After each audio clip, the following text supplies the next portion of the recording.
Hi, everybody. This is Joe Lample, the Joe behind Joe Gardner, and welcome to the Joe Gardner Show. Earlier this year, I sat down with Carol Connare. She's the editor-in-chief of the Old Farmer's Almanac, and many of you told me how much you enjoyed that conversation. We talked about the Almanac's rich history, the small but mighty team that creates it, and of course, the gardening wisdom and seasonal insights that have kept it on kitchen counters and potting benches since 1792. If you missed that first episode, you'll find a link in the show notes. But since that conversation in February, the world has only got noisier, and a day doesn't go by without hearing several mentions of AI. So it got me thinking, how does one of America's oldest and most trusted print publications, one that gardeners in particular have relied on for generations, approach this rapidly changing landscape? Well, in this episode, Carol shares how her team is thinking about AI while staying true to their roots, why the demand for paper calendars and planners is actually growing, and what readers can expect in the newly released 2026 Almanac. We'll touch on everything from gardening like it's 1776, a peek into what's already in store for 2027, and even the growing issue of space junk too. So let's dive back in with Carol Connare and explore how the Old Farmer's Almanac continues to stay relevant, inspiring, and practical for gardeners and lifelong learners alike. I hope you enjoy. Carol, I'm really glad to have you back. I loved our first conversation, and so did many of the listeners. We heard great feedback from it. Such an interesting topic and very different than pretty much anything I've ever done. But then again, there is no substitute for the Old Farmer's Almanac, and you were the person to talk to about it. So welcome back, and I'm excited to talk about 2026 and what you have in store. Thanks for having me back. I've been also pleased thinking about having to talk to you, wanting to talk to you again. We had a good first conversation, and there's plenty more to talk about with the Almanac. I am sure. And what I learned from our last conversation is that, 2026 is right around the corner. It was always hard for me to say that because I can't believe how fast that's happened. But you've been hard at work on 2026 in 2024, right? I mean, you knocked this thing out about a year, a little bit more in advance, generally for most of it. Is that right? Absolutely. I've been working on 2027 since June. No rest for the weary. That's Right. amazing. But Well, it takes a long time to put it together. So, really, we're working on it from June to June. It's really a year-long process. When you look at the kind of data we include and the information we include on every page, yeah. to get that right, Yeah. is our small mighty team Yeah. working every day of the year. We kind of have a lull in August, I would say. We sort of take a deep breath and but even then we're still thinking about the stories for the next year. August is a good month for that. I think that's a grace month for a lot of us. It's just a catch our breath before the busyness of the fall. But it makes sense in what you're saying in all that you have to do so far in advance, because it's not as though this is a monthly publication. Your main publication is a once a year thing. So it's not like you can just, oh, I forgot to put that in last month's copy, so we'll just update it for the next month. That's not it at all. No, and I think if you look at some of the elements like the astronomy, those are things that astronomers know years in advance because of the science of astronomy. They are very clear on how the planets are going to move. And so, those are some of the first things that come in. And even tides, those sorts of information, those are things you could certainly find on the internet, but you can't find them all in one place in a book. Yeah. So we start putting together what we call our tabular pages and our reference pages well in advance. Right now I have a lot of the stories for 2027 assigned, Mm. and people are working on them. I just started to see the first few come in. And we're painstaking fact checkers, in terms of copy editing and fact checking. And so that takes months as well. We triple check with every source on everything in that book. And there's still a mistake or two that slips through, which concerns us. But, I think that's really, we're spending our time getting it right. You said a couple things there that I want to unpack, and you mentioned your small but mighty team. Basically, is what you said. Your small team, and that always fascinates me because you have such a huge audience, and you crank out, between all the different various publications, you crank out a lot of content. We And do. I I want to hear a little bit more about that because I often get asked that same question too, and I think people are surprised when I tell them that we have a small and mighty team as well. But that layered in with the changing landscape of AI, it could be very easy to just fall into that as a crutch for a lot of what we do. And there's, I believe, a right place and a wrong place for its usage. And in your case, I'm sure the integrity of this publication eliminates taking the easy route with AI. So this is two questions. I'm including what I want to talk to you about in what I just said. But first of all, let's get back to that incredible team that you have. And then I want to hear about how AI, if it's fitting in, where does it fit in, and where are you definitely not allowing it to go? Sure, we have several editors. We have Sarah Peralt, she does our kids publication. She's also kind of our food guru, our managing editor. We've got Heidi Stonehill, who's our calendar maven. She's been both of those women have been with us for 20 years or more. Yeah. Tim Goodwin is our senior editor, and he's uh, right hand on the weather. Like weather, we have an AccuWeather team. I think we spoke about, Mhm. but Did? how we do our forecast is unique, and how we bring that in and how we format it for every region in the country and Canada, Gosh. and making sure literally every comma is right because it's wrong if it's not. And then our copy editor, Kate Hewitt, is amazing, making us all sound better.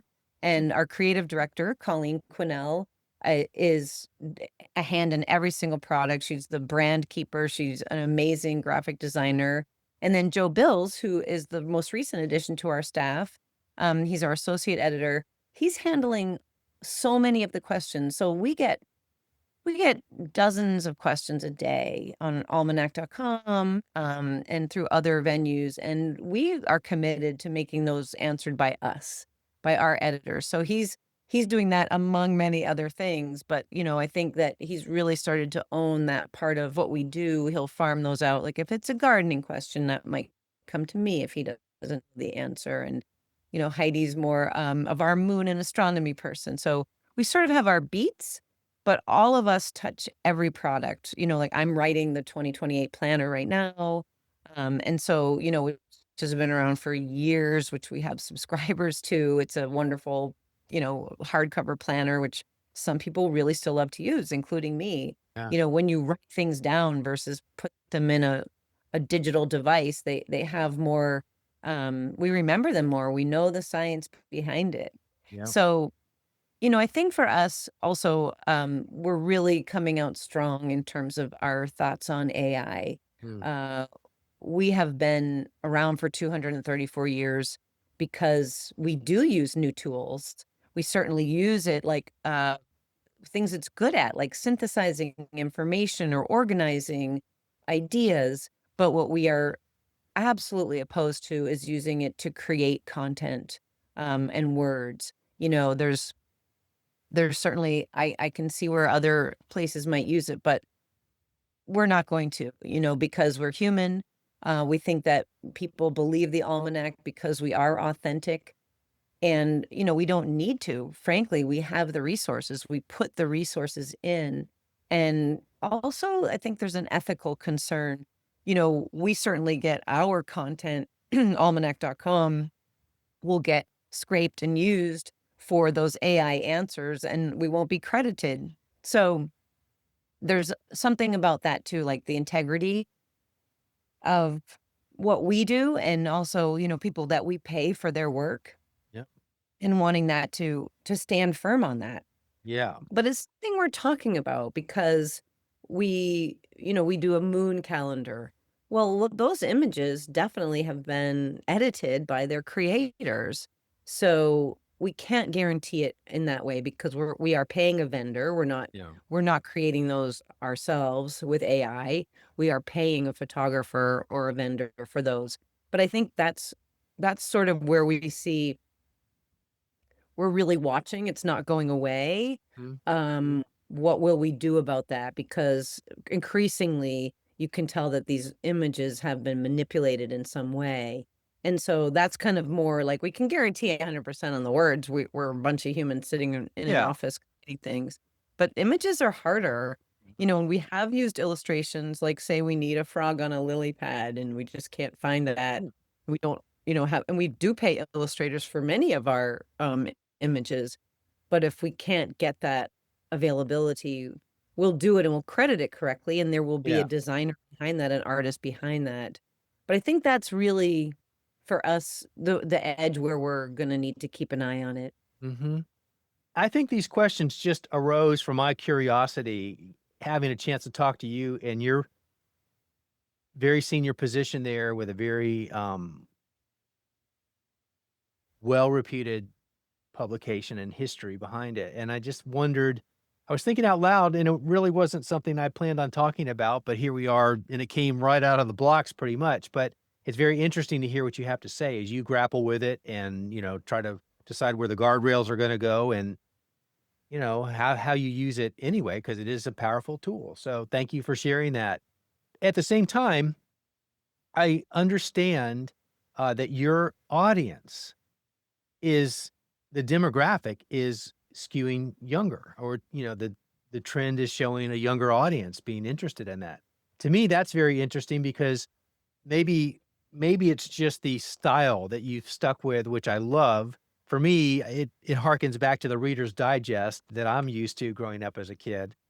But what is it, do you think, first of all, am I right about the younger audience growth, which is great if it is true? Congratulations on that. But why do you think that is if it's so? Well, and I'm gonna, we do a lot of it's like any business, we do data, uh, we look at the data. And so I'm gonna tell you this is more anecdotal in terms of what I'm seeing out there and the responses that we're getting. And I do think the data will show it. I mean, our demographic is definitely like in their 50s, someone who has wants to grow their own food, very in touch with the earth. But what I'm seeing is that there's a lot more response, like with influencers and even interviewers coming our way. And it's not that we have to do anything to attract them. They're just attracted to this content. Mm. So we've had astrology, we have astronomy, we have growing tips, we have things for beginners, we have explaining articles. DIY is sort of kind of the original thing that we were doing because people needed to do their own things, do it themselves. So I think it's more this idea that our content is being found by a younger audience. Um, and I also get a sense from what I'm hearing from people in the wild is that, like, you open it up and it smells like a book. Like, it's not a device. And there's maybe this craving for the smell of paper and ink and kind of this idea that my eyes are bugging out on a screen. Like, we're definitely getting some responses about that and reviews in that regard. And when I talk to, younger folks in the media, they are just so thrilled to hold something in their hands. And so to me, I wonder about that backlash about, it's too much digital. You can certainly get a digital almanac if that's what you want. We put it in 8 different formats to get it however people do want it. But I think this idea that I can step away, um, and more people are trying to take breaks from their technology. Like you said at the top of the show, maybe I just want to listen to it and not watch. I think that's this idea of I could just read it and it's in one place and I don't have to type on my screen to get this information. It's just here in my hand. We have this whole line of paper calendars and they're unstoppable. Like, and people, I think, when you get a calendar from us, when you turn to June is your reorder form. And I can't tell you how many people send us their forms Wow. in June because they love the paper calendars. So sure, there's all these digital solutions, but sometimes we just want to look at something beautiful and have it in a little box that we walk by during the day versus once again log into our device. And yes, I think there's studies that show that writing things down with your hand actually makes you remember them more than if we just type them in. So, I have a kid in college and she's still taking notes with a pen. And I think that we're educators really understand that the act of writing, of handwriting, has a powerful connection with our brains. Yeah. And speaking of the calendar, I've got mine right here for next year. And it is beautiful. There's something about this calendar versus other calendars they're sent to me that makes me just want to make this the one, you know. It's beautiful and it's just got a lot of interesting information on each month. And you do, like you said, you want to walk by and look at it and it causes you to stop and catch your breath and learn a little something at the same time. So, yeah. Yeah, I think our eyes might need a rest, and that's maybe how we do it. That calendar is the little engine that could. It's been around, it'll be 50 years, I think, in Oh, 2027. yeah. We print, I think we're at 355,000 of those a year. That's kind of unheard of in the calendar Yeah. business. Yeah. Oh, that one just people love, and they tell us that, I think it's the illustrations, the gorgeous colors, the information. You're a gardener. Like, Mm. okay, that variety that we show, wow, that's this might be something I have to plant this year. Yes. And I would love to know the stats of all the calendars that have been out there for years, how many of those have gone away in the last few years or whatever, and who's remaining. And I'm sure it's a small percentage of what it used to be. And congratulations for being 355,000 copies. And that is a lot. Oh, and growing, probably. Yeah. You're going in the other direction when everybody else is probably going lesser and lesser. Back to the, That sells out every year, that one. oh, does it really? So Yeah, there's a limited, nothing left at the end of the nothing year. left. Yeah. Well, that makes sense. I guess you have to kind of predict how many you need to print because you're paying for each one, and you don't want Mhm. to have a bunch left in the warehouse at the end of the year because those Exactly. calendars really don't have a lot of use I after, know. right? Come February. Yeah, it's perishable, as we say. I wanted to go back to the a little bit of the AI conversation, but not really about that, but because the younger demographic is certainly embracing that just kind of as a instinctual, natural, seamless continuation of how they do what they do. Um, with your younger audience, as you have said anecdotally, you believe is the case, are you thinking about articles that are more geared towards that demographic as well? Or what are you working on? Maybe we can combine that with a question of like, what are some of the things that are coming up in 2026 combined with the question of, is any of that with that potentially younger demographic in mind? Yeah, that's a good question. I think, again, our content is so varied. We do have the things we have every issue. We have the tides and the planting tables, and we have the weather, and we have some astrology, and we have astronomy, and then we have 15 or 16 features. And I can tell you there's probably no unifying theme to those except that, history, nature, um, curiosity, those might be the unifying principles. But certainly we think about topics, we're very happy to remain apolitical.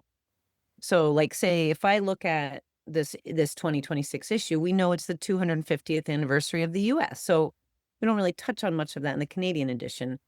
But also, it was very interesting for us to look back, and on the back page of the 2026, we have some excerpts from the 50-year intervals of the Almanac. So, 200 years ago, 150 years ago.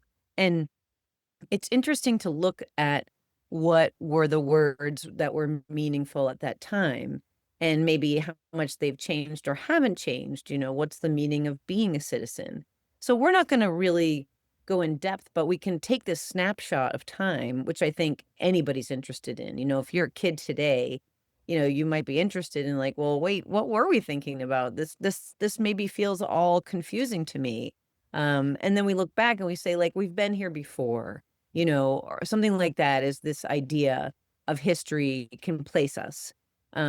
Yet, we have a really cool story, I think. It's called in the junkosphere. It's all about all the stuff that is floating around in our atmosphere from all the satellites. Like the Yeah. satellites work, our phones work, but there's all the junk that's been put up there and satellites that have been busted apart, and it's kinda crazy if you think about it, and it actually is gonna affect space travel because there's so much of it.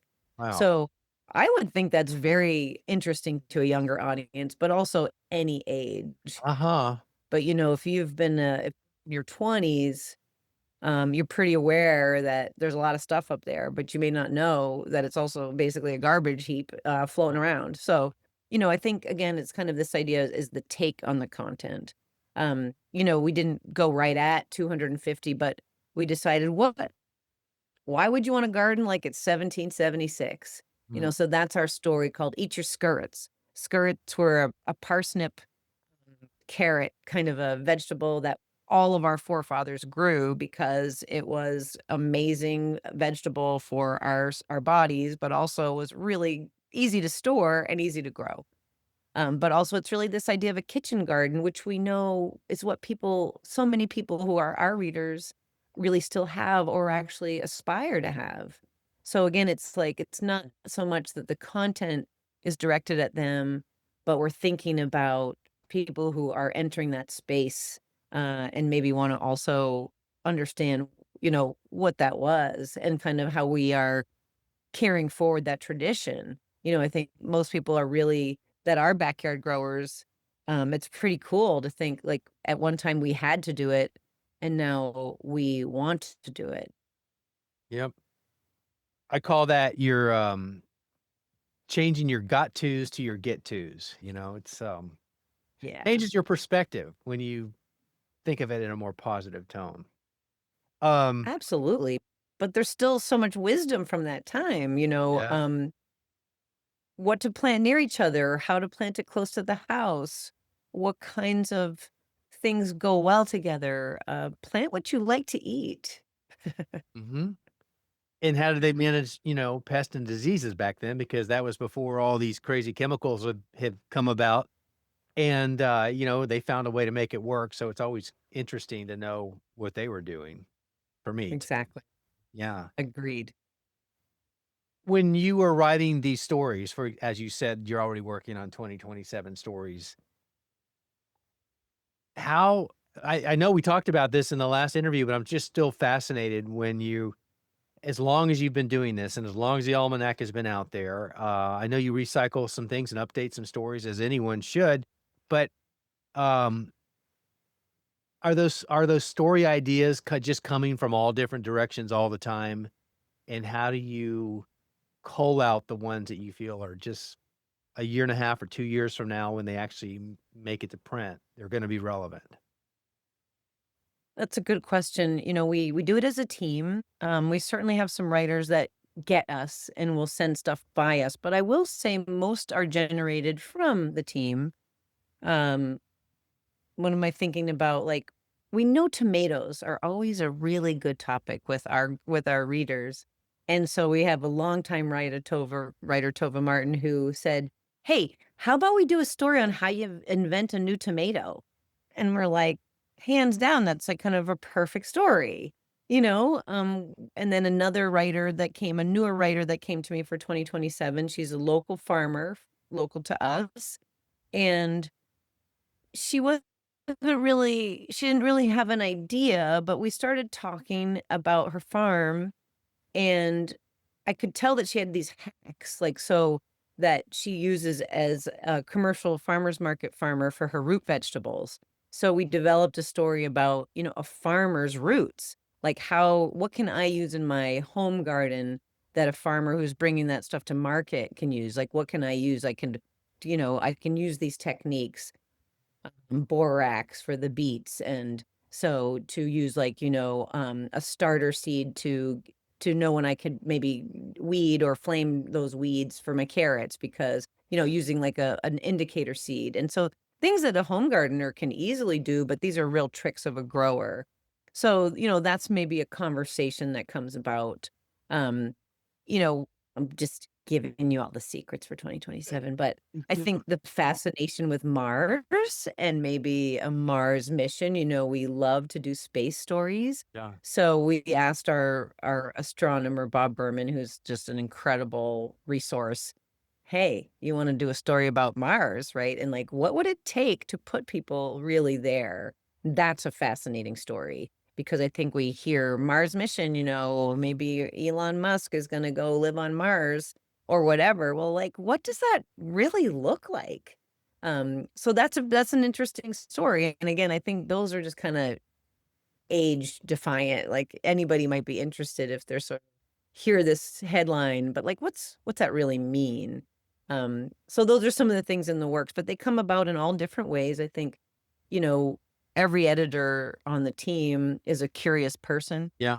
And also many of our ideas come from listening to our readers. We are very lucky in that we always hear from them.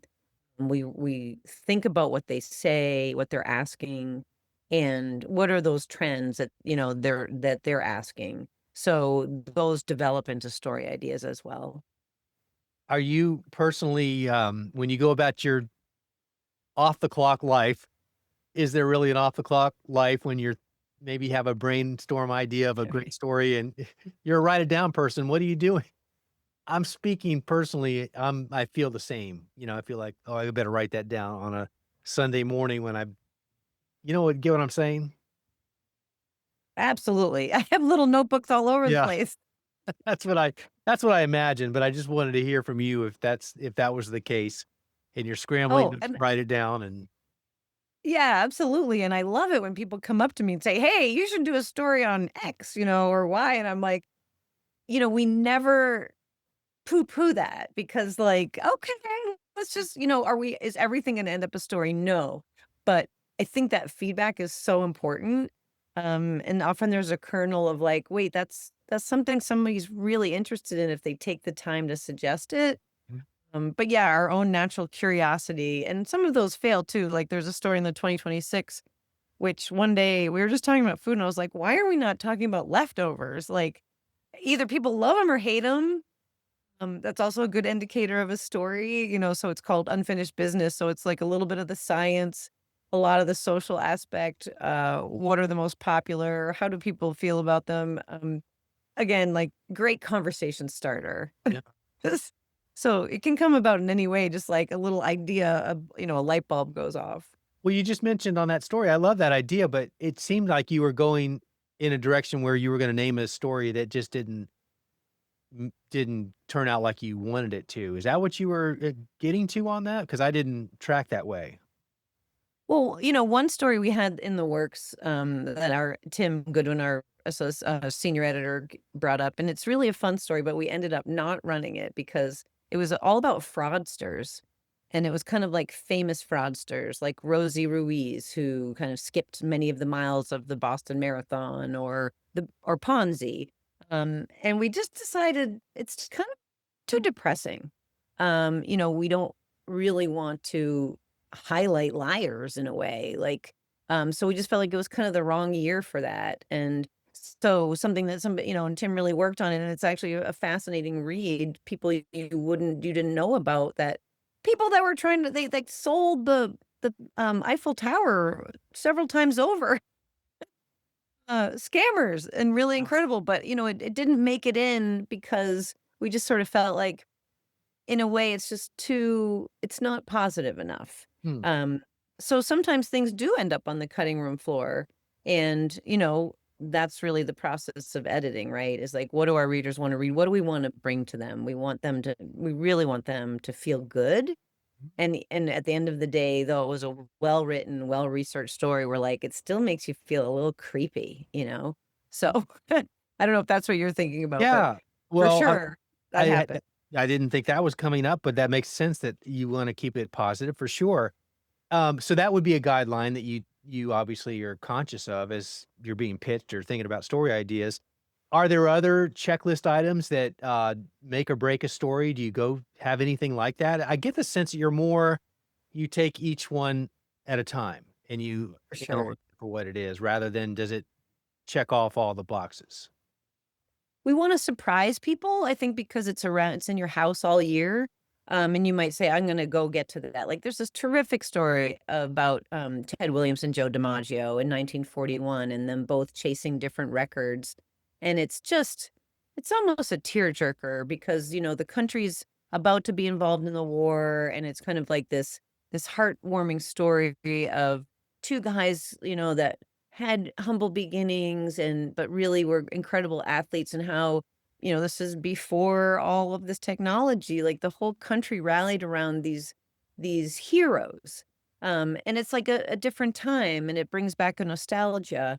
So, we know people might say, I'm going to save time to read that, or um, we bring a lot of science in. But I would say I think one of the most unifying aspects of what we do is people who are in touch with nature. So baseball may not necessarily touch that, but again, this idea of history. Yeah. And I think, you know, we're really um we're really for people who either are close to the earth, want to be closer to the earth. Those are unifying aspects, I think, of story ideas. Like, but it's weird. So like we have a story on Supreme Court cases on fishing, which is kind of fascinating. Like, there's so many different aspects to Supreme Court cases, like this minnow in Maine, or like who's supposed to be on the boat judging the catches, or but then we also follow it with a story on how to tie three basic fishing knots. So that's kind of the almanac in a nutshell. Is like a good read, something that's going to surprise you, and Yeah. then like a very useful topic about fishing. I love it. Very good. Very good. Well, this is going to again be sitting by my nightstand, and it'll be a great end of the day read. Find something else in here to enjoy. Uh, Carol, what else? What are you most excited about for 2026? What, it's done now. The work's done. It's out there, or will be. When does it come out? Is this an advance? It's just out. Just out, right? Just That's what I was going to say. yeah. Um, so good. You can take a breath here, but I know you're already busy, as we've already noted about 2027. But is there any standout story or stories or any feature that for you is what you're most excited about? Well, I worked on one, which is in the Canadian and the US editions, about pingos, which, if you don't know what those are, they're basically like these frost heaves, and they are found in the Arctic. So they're really cool. They're geographic formation, having to do with water and frost.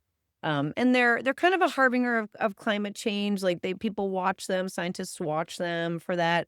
But they're just like, to me, I just got really obsessed with them, I have to tell you. And that happens. I was like, we must do pingos. It's just the coolest word. And why don't people know about them? So I've been having a fun time talking about them, but it's kind of a nerdy subject. Um, I think one of the things I'm most excited about is actually free. It's almanac.com. And we started because, just like any website, AI is taking a lot of the traffic. But we decided to just think about, what are our audience, what are they looking for? And so we've developed this whole new suite of tools. So like, if you've decided, I'm going to put in a new garden bed and I don't know how much mulch to go in there, we have a calculator for that. Mhm. If you've decided, I'm going to do container gardening, what size of a container do I need for tomatoes versus cucumbers? I'm notorious. I grow cucumbers in like no dirt. Like, I don't care. Like, they'll go anywhere. I found cucumbers. But tomatoes want more. And so we have calculators for these things, and, frost date for your zip code, all those kinds of things, because we're really finding that people just want these tools, and AI doesn't do that. They really aren't a tool in that way for specific questions. So I'm pretty excited about the fact that we've developed these new tools that gardeners, especially, but also just people fascinated with calendars and dates and history, can use. So those are pretty fun. And I think it's something like almanac.com/toolbox. Mm. But that's been a really exciting development, I think, this year. And that just comes directly out of what our readers and our people on almanac.com are asking for.